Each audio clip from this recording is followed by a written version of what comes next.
नमस्कार, स्वागत है आप सभी का प्रश्नकाल के इस अंक में। मैं हूं प्रीति सिंह, मेरे साथ है हमारे संसदीय मामलों के संपादक अरविंद कुमार सिंह। प्रश्नकाल में आपके लिए हम राज्यसभा के 251वें सत्र में पूछे जा रहे अतारांकित प्रश्नों को लेकर आ रहे हैं। विभागवार और मंत्रालयवार इन प्रश्नों को हम समेट कर ला रहे हैं। आज जिस मंत्रालय की बात करेंगे वो है मानव संसाधन विकास मंत्रालय। इससे जुड़े प्रश्नों को ले रहे हैं और पहला जो प्रश्न अरविंद जी इससे जुड़ा वो है राजमणि पटेल जी का प्रश्न। इन्होंने ये जानना चाहा है शिक्षा क्षेत्र में आवंटन, इसे लेकर जानकारी क्या मिली है। राजमणि पटेल जी ने ये जानना चाहा कि जो शिक्षा की अपेक्षित वृद्धि कितनी हुई, बजट पिछले अगले 2 सालों में शिक्षा के लिए प्रस्तावित आवंटन कितना है, ये सवाल पूछ लिया इन्होंने जो है, और अपेक्षित वृद्धि दर कितनी है, और निजी क्षेत्र, गैर सरकारी संगठन और अन्य का कितना निवेश किया जाना अपेक्षित है। ये थोड़ा टेढ़ा सवाल है अगर आप देख रहे होंगे, क्योंकि उन्होंने अगले 2 सालों का पूछा। जवाब दिया है रमेश पोखरियाल निशंक ने, जो कि मानव संसाधन विकास मंत्री हैं। उन्होंने कहा है कि जो बजट आवंटन है वो वार्षिक आधार पर किया जाता है, यानी अगले साल का बजट आप इस बार नहीं बता सकते। उन्होंने विवरण दिया कि मानव संसाधन विकास मंत्रालय के अधीन जो बजट है वो है उच्चतर शिक्षा विभाग, यानी जो हायर एजुकेशन है उसका बजट है। वो 19-20 का जो बजट अनुमान है वो उसका बजट अनुमान है 38,317 करोड़ रुपए से अधिक।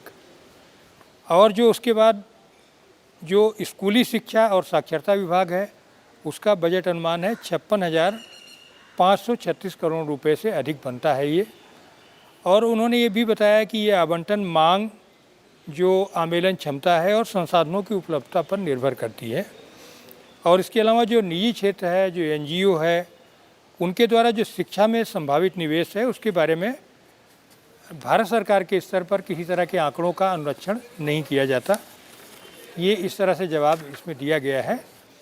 अगला भी बजट से संबंधित सवाल ही है प्रीति, और पूछा है इन्होंने डॉक्टर शांतनु सेन ने कि जो सेंट्रल यूनिवर्सिटीज़ हमारे केंद्रीय विश्वविद्यालय हैं उनके बजट की क्या स्थिति है।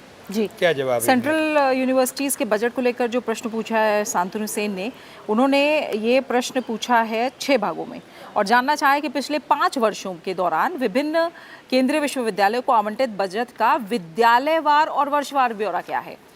और ये भी पूछा है क्या ये सच है कि पिछले 2-3 वर्षों में अलग अलग केंद्रीय विद्यालयों के बजट में कमी की गई है, अगर हाँ तो ब्यौरा क्या है, नहीं तो कारण क्या है, और बजट की कमी के कारण क्या शोध और शिक्षा की गुणवत्ता पर प्रतिकूल प्रभाव पड़ने की भी जानकारी है।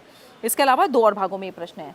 उत्तर जो मिला है मंत्रालय की तरफ से, उन्होंने बताया है सरकार क्या करती है, विश्वविद्यालय अनुदान आयोग जिसे UGC कहते हैं, उसके माध्यम से केंद्रीय विश्वविद्यालय यानी सेंट्रल यूनिवर्सिटीज़ को अनुदान प्रदान करती है।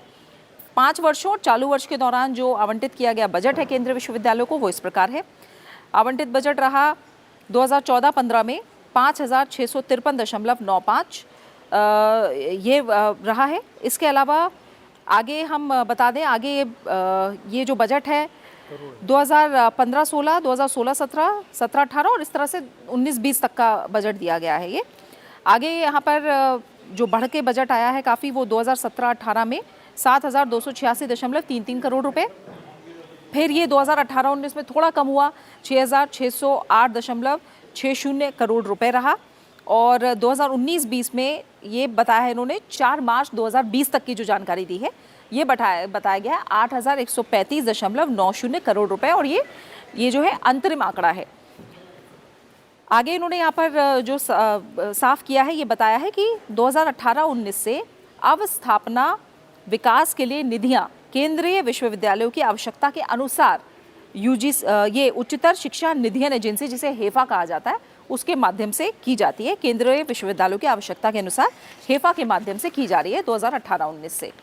साथ ही आगे बताया है कि निधियों का आवंटन जो है वो विश्वविद्यालय द्वारा अनुमानित आवश्यकता और पिछले वर्ष के दौरान किए गए जो व्यय हैं और निधियां की उपलब्धता है उसके आधार पर किया जाता है। यानी आवश्यकता क्या है और जो पहला जो निधि दी गई उसमें किस तरह से व्यय किया गया और अभी कितनी निधि की उपलब्धता है, इसके आधार पर किया जाता है।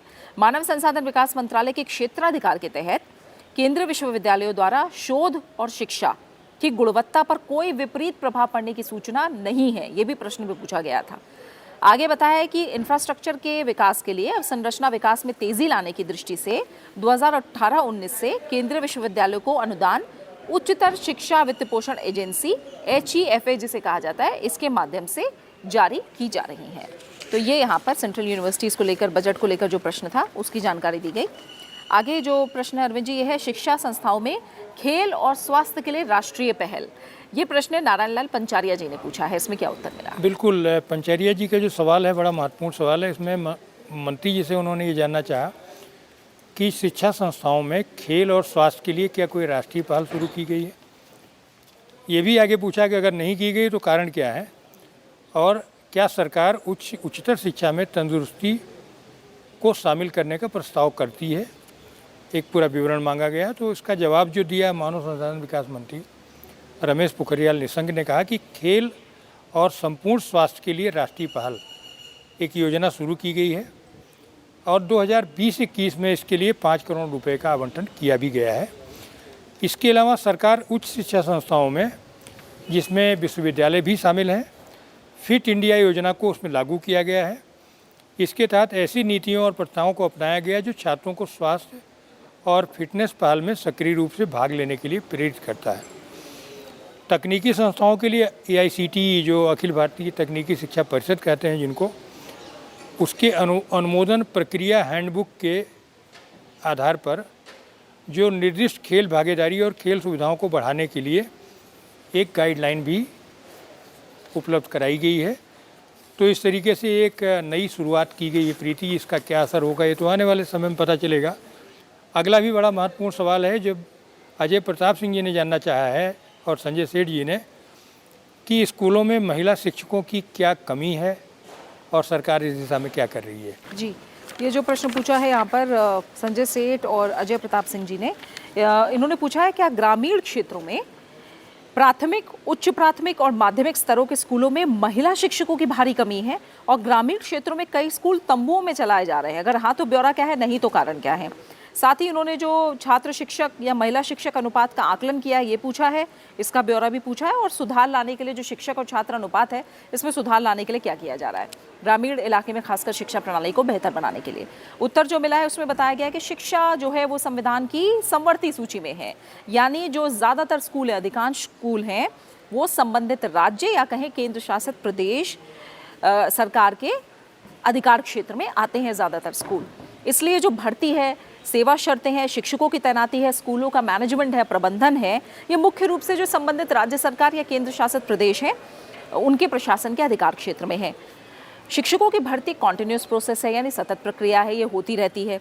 और सेवानिवृत्त जो शिक्षक हो रहे हैं वो, और साथ ही जो छात्रों की बढ़ती संख्या है, इसके कारण क्या होता है, अतिरिक्त आवश्यकताओं के कारण रिक्तियाँ रहती हैं, वैकेंसीज रहती हैं इसमें।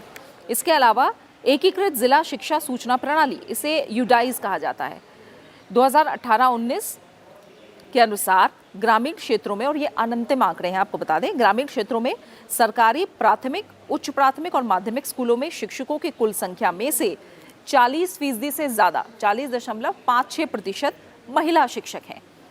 और जो तंबू में स्कूल चलाए जा रहे हैं, इसको लेकर जो प्रश्न पूछा गया, उन्होंने बताया कि तंबू में स्कूल संचालन विद्यालय भवन निर्माण होने तक, यानी विद्यालय भवन का निर्माण चल रहा है, जब तक वो नहीं हो रहा, कुछ एक स्थानों में ही तंबू में स्कूल चलाए जा रहे हैं। ये बात भी सरकार ने मानी है।